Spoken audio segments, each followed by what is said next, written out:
بنده رنجوری مکش چون در دل اسرارت منم. دایما در یاد من باشی اگر یارت منم. بنده رنجوری مکش چون در دل اسرارت منم. دایما در یاد من باشی اگر یارت منم. عرض کن بر من اگر از مردمان دیدی ستم. بد مشو سودای عمرت را که بازارت منم. هرگز از ناری جهنم تو مباش اندر حراس. عالی همت شو که در دوزخ خریدارت منم. هرگز از ناری جهنم تو مباش اندر حراس.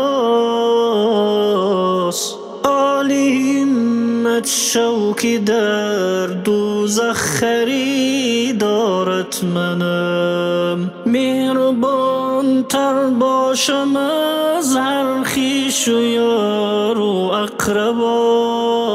چشمه پرجوش رحمت بحر غفارت منم. جان عطا کردم به تو اندر رحیمی مادرت.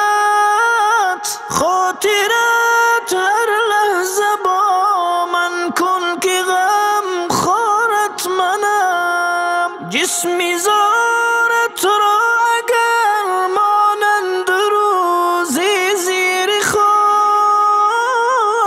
تو مترس آنجا که بودی صد و هم یارت منم. نیک باشی میکنم از جبرائیلت سربلند. گر به دستی در سقر سوزنده نارت منم.